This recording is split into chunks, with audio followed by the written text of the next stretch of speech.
Alright, welcome back to another video. Again, this is part 2 of calorimetry equations, and today we have a reaction involving nitrile chloride.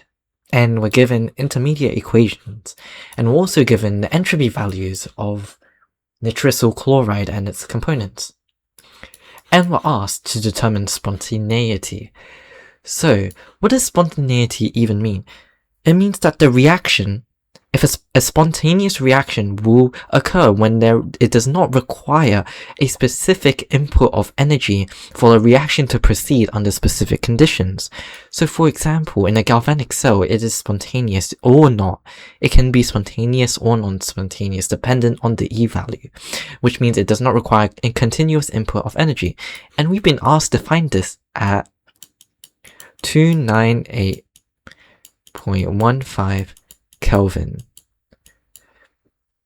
because this is just basically 25 degrees pretty much, but I just like to put in Kelvin because it just helps me find anything, because in chemistry we actually use kelvins, which if you have done mod 4, which isn't as obvious as enough.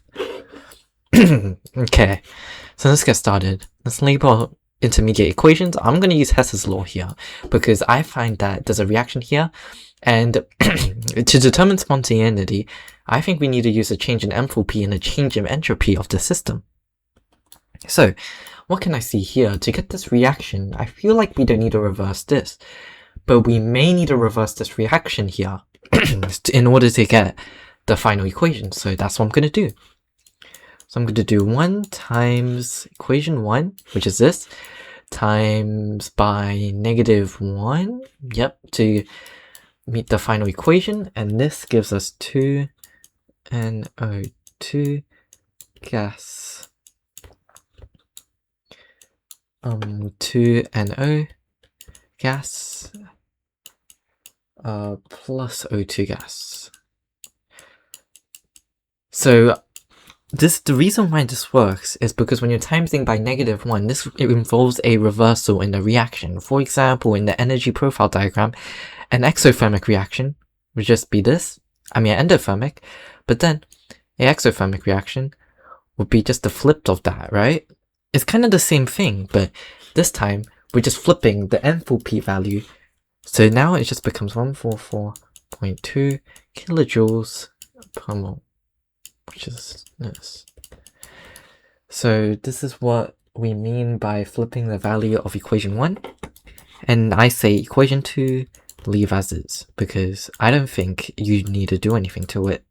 Unless I say something else to it anyways, but I don't think it does. Alright, it doesn't. So we're just gonna leave as always.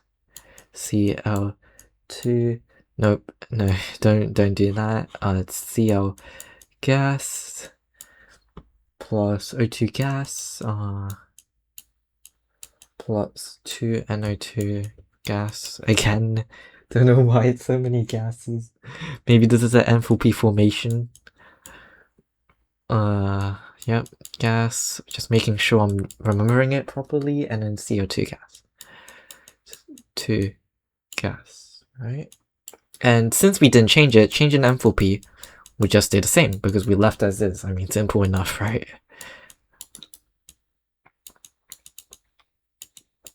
Alright, now that we have these Hess's law problems, now all we need to do, right, is we need to add 1 and 2 to get the final equation. Because of Hess's law, it's a constant enthalpy change. The enthalpy change within the system remains constant unless there is a change in the final and initial position, much like displacement, which is why we can just add the intermediate equations to get the final enthalpy. Simple enough. Final equation. Well, I'm not going to write it down for our time here, but I'm just going to see from inspection, right? So we could see that these two NO2s cancel out, leaving O2s cancelling out, and you just get the final value. So we did it correct. We got the final value. So this is 114.2 minus 37, right? even if you reversed it, like negative 37 plus 104.2, it remains the same, doesn't matter when you add them. So this is our change in enthalpy for the decomposition of nitrosyl chloride for nitrosyl chloride. I'm not gonna write it, I'm lazy this time. So now we found the change in enthalpy. Now we need to find the change in entropy. So the change in entropy of the reaction under standard conditions, I hope you remembered, is sigma, which is seen in mass, of the S of the products minus sigma S of the reactants. So when we're doing this question, luckily they've given us the entropy values here, right? They've given us all the way here. Now we just need to do products minus reactants to find the entropy change, which is simple enough. But don't forget, you have to still multiply by the stoichiometric coefficient if you're unaware yet. So we're going to do that. 2 times 210.8, right? Yep, 210.8. So, hold on, just double checking. I think I'm correct, yeah. 2 times 210.8 plus Cl2, which is 223.1. This is minused by, hold on, 2 times that, plus that, minus 2 times of 261.7. And this is our change in entropy. So our change in entropy for the overall decomposition reaction would be this abomination. So we're just going to write it out first though. Also, a thing to note that entropy, because of the second law of thermodynamics, entropy is usually never seen as a negative value. So if you got a negative value for your entropy, well, you did something wrong. So I'm just gonna do that really quickly. Hope I didn't do anything wrong. 523.4. That is our that, and then minus 523.4. So now this change in entropy value will just be 121.3. Remember our units, joules per Kelvin per mole. So now we have the change in entropy. We also have from the change in enthalpy, right? Now we can use Gibbs free energy to determine the spontaneity of this reaction. Because since we know that change in entropy is bigger than 0, and change in enthalpy is also bigger than 0, we can say that it's highly likely that the change in temperature is very high. It's a high amount, right? Observed from the second law of thermodynamics. So we're going to do change in Gibbs equals, what was the man doing? Change in H minus T, change in S. So now just plug and chug it in the formula.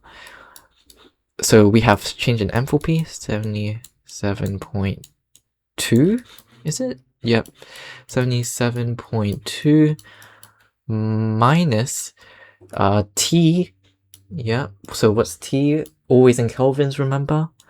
298.15 times 121.3. Oh, remember to always convert this back to kilojoules, right? Because Gibbs free energy is in kilojoules per mole, so remember to do that. And now we're going to just calculate this really quickly. So I'm just going to divide this by 1000 really quickly, okay? 77.2 minus 298.15 times 0.1213. And surprisingly, you can see that the change in entropy is bigger than 0, right? Or specifically, the value 41 kilojoules per mole. This means, therefore, the reaction is favorable and spontaneous at 25 degrees. So before I check my answers, I'm just gonna double check if I did this question correctly, because maybe I made a simple mistake somewhere, who knows. So I check with my thermochemical equations, 114.2 minus 37, which is equal to 77.2. Then I calculated that. I'm just gonna double check in the calculator really quickly. Never hurts to double check. 2 times 261.7. 121.3. And therefore it is spontaneous at 25 degrees. And therefore we have calculated this 5-marker question.